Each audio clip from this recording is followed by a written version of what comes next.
ধুত্তরি, এ তো জ্বালিয়ে মারলো দেখছি। শান্তিতে দুদণ্ড ঘুমোতেও দেবে না।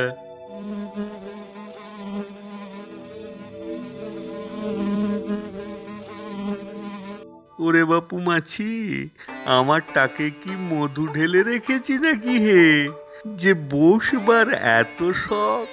যা বাপু যা, শান্তিতে দুদণ্ড ঝিমিয়ে নিতে দে। ও চাচা, চাচা, একা একা বসে কার সাথে কথা বলছেন? ও বনমালী, এই দেখো তো বাপু, এই এক বেটা খুব জ্বালাচ্ছে। কত বলি তাও তো দেখি বোঝে না। ও চাচা, কেউ তো নেই এদিকে। ভূত প্রেত জুটেছে নাকি কেউ? যা দিনকাল চলছে। সে কি হে বনমালী, যা দিনকাল চলছে মানে? সত্যিই ভূত প্রেত জুটিয়েছে নাকি কেউ? হ্যাঁ, তাছাড়া আর কি, আপনি তো আজকাল কোনো খবরই রাখেন না। কি যে হয়েছে আপনার, সারাদিন বাড়ি বসেই থাকেন। আর ওদিকে কেন বাপু বনমালী, কি হয়েছে ওদিকে? ওদিকে পঞ্চায়েত প্রধান হরিহর বাবুর তো নাওয়া খাওয়া শিখেই উঠেছে। একা একা কত সামলাবেন গ্রামের এত সমস্যা? তা ঠিক, হরিহর একাই তো এখন সব কিছু সামলাচ্ছে। আসলে আমার শরীরে আর আগের মতো জুত নেই। তা বললে হবে চাচা? আপনি হলেন এই গ্রামের সবার সব সমস্যার সমাধান চাচা। যার যা কিছু হয়, সবাই তো আপনার আর প্রধান মশাইয়ের কাছে ছুটে আসে। তা যাই হোক, এবারে তুমি বলো তো, আমার কাছে ছুটে এসেছো কেন? সমস্যাটা কি শুনি? সে বলছি, তবে আগে আপনি বলুন চাচা, কার সাথে একা একা কথা বলছিলেন? ও, এই ব্যাপার। কার সাথে আর কথা বলবো, একা মানুষ। আগে নেড়িটা ছিল, বাড়ি ফিরলেই পায়ে পায়ে ঘুরতো। এখন তো সেও গত হয়েছে। তবে আছে এক বিটকেল মাছি, সে বেটা আমার টাক ছাড়া অন্য কোথাও বসতে পারে না। এই দেখো এখনো ঘুরঘুর করছে। ও মাসি, আমি আবার ভাবলাম। এবার তুমি বলো তো হে, তোমার আসার কারণটা কি? সে এক অশৈলী কাণ্ড হয়েছে চাচা। শুধু প্রধান মশাই কেন, স্বাস্থ্যকেন্দ্রের ওই শহরের ডাক্তার, তিনিও দেখে ও কি কথা, আবার কি হলো? এই তো করোনা এসে কাত করে দিল, আবার কি এসে জুটলো? আমি তো অত শত বুঝি না চাচা। চলুন না, একবার দেখে আসবেন। প্রধান মশাইও বলল একবার যদি চলেন। হরিহর বাবা জীবন ডেকেছে তো, না গিয়ে উপায় আছে? চলো যাই, মালতী মায়ের সাথেও তো অনেক দিন দেখা হয়নি। এই নিন চাচা, ডিম ভাজা। আহা বনমালী, চাই তো বেশ ছিল, আবার এসব কেন? খান না চাচা, অনেক দিন পর তো এলেন। কি আর বলি হরিহর, এখন আর লোকজনের ঝগড়াঝাটি, বাদ বিতণ্ডা এসব ভালো লাগে না। ছোট ছোট সামান্য কারণে, সামান্য স্বার্থ সিদ্ধির জন্য সবাই নিজেদের মধ্যে লড়ে যাচ্ছে, মারামারি হানাহানি। সত্যি এসব ভালো লাগে না আমার। হ্যাঁ চাচা, ঠিক বলেছেন আপনি। ভেবেছিলাম গ্রামের সবার উপকার করব, জীবনের মান উন্নত করব। তাই আপনাদের সবার কথায় পঞ্চায়েত প্রধান হয়েছিলাম।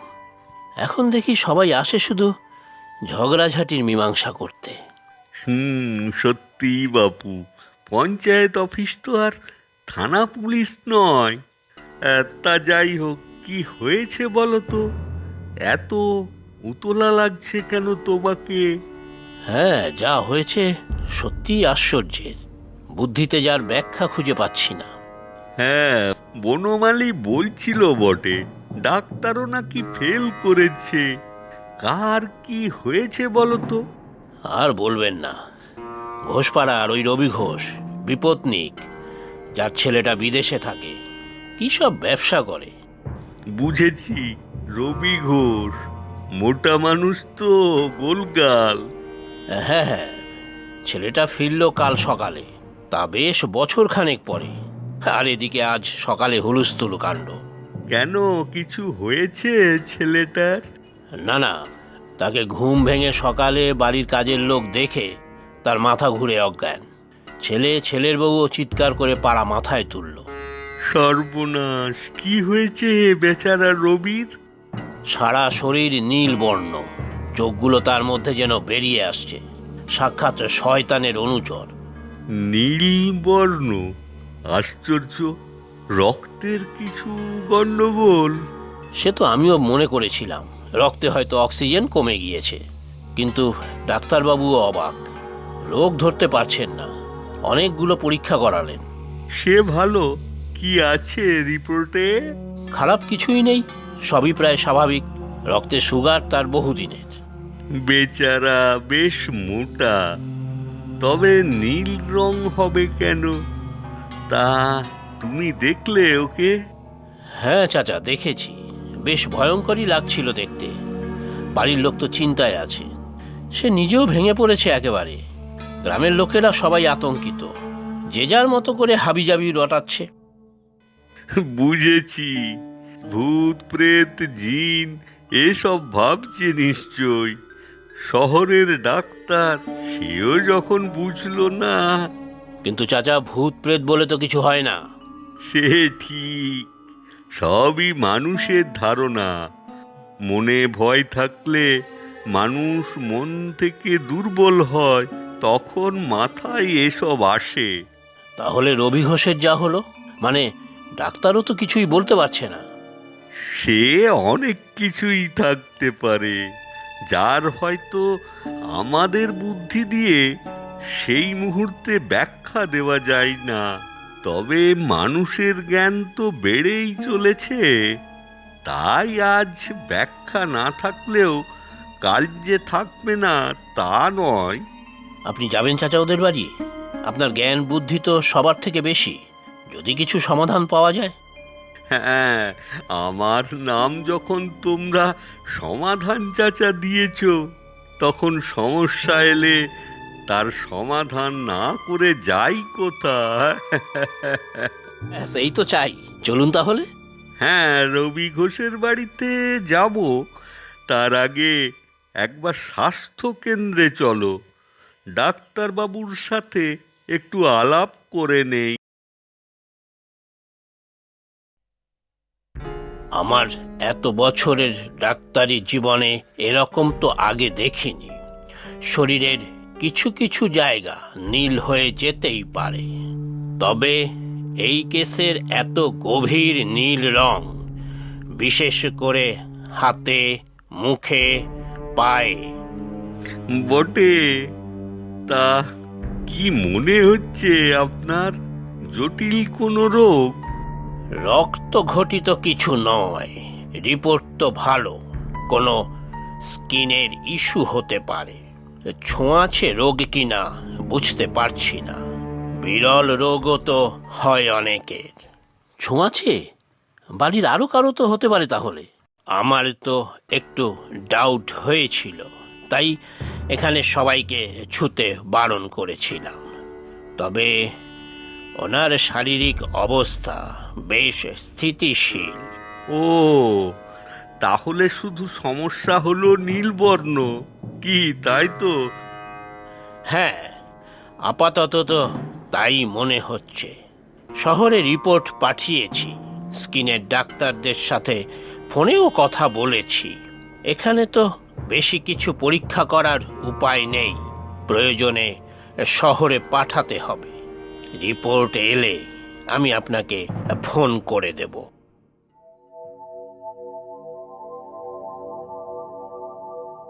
দাঁড়াও, একটু বসি একবার। হাঁপিয়ে যায় বেশি হাঁটলে। কি বুঝলেন চাচা? কিছু যে বুঝিনি সেটা অবশ্য বুঝেছি। আপনি হাসছেন, মানে মন বেশ উৎফুল্ল। তার মানে নিশ্চয়ই কিছু বুঝে গিয়েছেন। না হে বাপু, আপাতত যা বুঝেছি তাতে ওই রবি ঘোষের মৃত্যু ভয় নেই। কত রকম রোগই তো হয়, সেটা অবশ্য বার করা ডাক্তারদের কাজ, আমাদের নয়। যদি চাচা বা ছোঁয়াচে রোগ হয়, তাহলে তো বাড়ির সব লোকজন, এমনকি আমাদের গ্রামের সবাই তো ওই রকম নীলবর্ণ হয়ে যাবে। এটা ভেবে দেখো, মন্দ হবে না কিন্তু। গ্রামের নাম হবে নীলপুর, স্টেশনের নাম নীলা, লোকজন সব নীলাভ, মেয়েদের নাম নীলিমা, ছেলেরা নীল। মন্দ হবে না কিন্তু। পুরো নীল? তাহলে তো মহাকাশের প্রাণী লাগবে, অ্যালিয়েন। তবে ডাক্তার কি বলল, মুখে হাত পায় শুধু শরীরের খোলা অংশের রং বেশি নীল হয়। তাহলে কি মশার কামড়ে হয়েছে? মশার কামড়ে নীল রং চামড়ায়? কি জানি। এরপর শুনবো টাকে মাছি বসলে গায়ের রং লাল হয়ে যাবে, তোমরা বলবে তখন লাল মুখো চাচা। বাইরের লোক বেশি না আসাই ভালো। ডাক্তারবাবু তো বললেন ছোঁয়াচে হতে পারে। হ্যাঁ, এমনিতেই ভয়ে কেউ আসছে না, বাড়ির কাজের লোকও পালিয়েছে, আমাদেরও তো যাওয়ার সময় হয়ে গেল। কি যে হবে বাবার। তুমি বিদেশে থাকো তো? হ্যাঁ, বছরে একবারই ছুটিতে আসি, তার মধ্যে দেখুন এবার কি কাণ্ড। আমরা এলাম তার পরদিন সকাল থেকেই। আমি আর বাঁচব না রে খোকা, এইভাবে ভূতের মতো চেহারা নিয়ে ভয়ে তো স্নানও করতে পারছি না। তা ভালো, জলের যা আকাল, জল বাঁচবে বিস্তর। আচ্ছা, ওটা কি বাপু? ও, ওই চাদরটার কথা বলছেন? ওটা আমি এনেছি বিদেশ থেকে, ওখানকার লোকাল জিনিস। এই ডিজাইনটা বলল নতুন এসেছে, তাই বাবার জন্য নিয়ে এলাম। কি বুঝলে বাপু হরিহর? চাদর? বিছানার চাদর? ছেলে আমার বড্ড ভালো, প্রতিবারই কিছু না কিছু আনা চাই আমার জন্য, বড় ভালো লাগে। হ্যাঁ, ছেলের দেওয়া জিনিসে ছেলের স্পর্শ থাকে, তাই সেই রাতেই ভালো করে গায়ে জড়িয়ে শুয়ে পড়লেন। কি তাই তো বাবু রবি ঘোষ? হ্যাঁ তাই তো চাচা, চাদরটা তো নীল রঙের। হ্যাঁ, নীলবর্ণ। নীলবর্ণ শিয়ালের গল্প তো পড়েছো ছোটবেলায়? হ্যাঁ তো, কাপড় রং করার জন্য রাখা নীল রঙের মধ্যে পড়ে গিয়ে শেয়ালের গায়ের রং হয়েছিল নীল। আর কি আশ্চর্য, মানে চাচা এই চাদরই গায়ে দিয়েছিলেন এই রবিবাবু। হ্যাঁ তাই তো, ছেলের দেওয়া জিনিস। আমি মানে কিছুই তো। এবারে তুমি বাপু বাবাকে নিয়ে কলতলায় চলো। আহা, কতদিন স্নান করেনি বেচারা।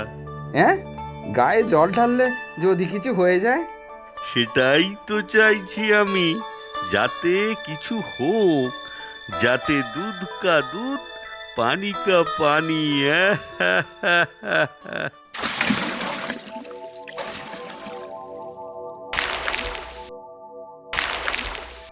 সত্যি চাচা, আপনার ধারণাই ঠিক। এ তো চাদরের নীল রং লেগেছে সারা শরীরে। বিদেশি রং বলে কথা, দেশি চামড়ায় একেবারে এঁটে বসেছে। ঢালো ঢালো বাপু, বেশি করে পানি ঢালো। আহা কি আনন্দ চাচা, তার মানে আমার কিছুই হয়নি, আর আমি তো ভেবেছিলাম আমার অন্তিমকাল আসন্ন। ইস, সব আমারই দোষ, কেন যে এই চাদরটা আনতে গেলাম।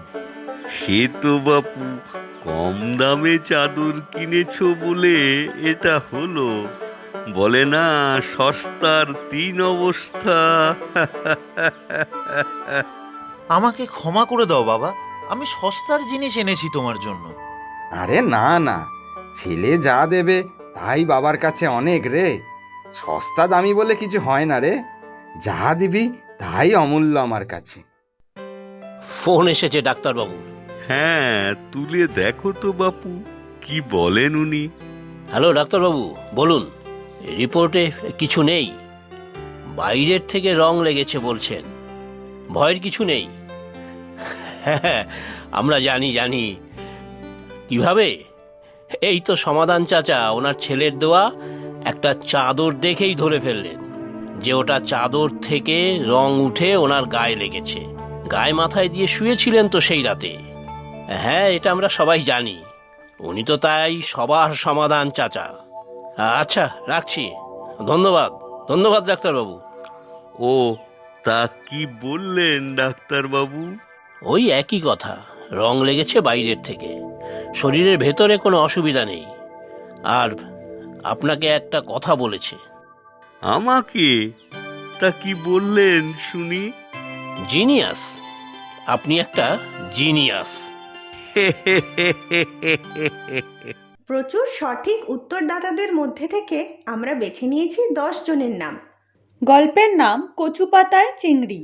নামগুলি হলো রিমিলা সানওয়ে মালয়েশিয়া থেকে, রব্বানি আদমদিঘি বগুড়া বাংলাদেশ থেকে, অনিরণ পাত্র তারকেশ্বর পশ্চিমবঙ্গ থেকে, রেদোয়ান চাঁদপুর বাংলাদেশ থেকে, জায়েদুজ্জামান সুনামগঞ্জ বাংলাদেশ থেকে, অনু নরসিংদী বাংলাদেশ থেকে, অমল ঘোষাল ত্রিবেণী হুগলি পশ্চিমবঙ্গ থেকে, আকাশ দাস উত্তর ভুরাতলি ত্রিপুরা থেকে, অরণ্য শাহরিয়ার গোপালগঞ্জ বাংলাদেশ থেকে, ভৈরব রায় হাওড়া পশ্চিমবঙ্গ থেকে।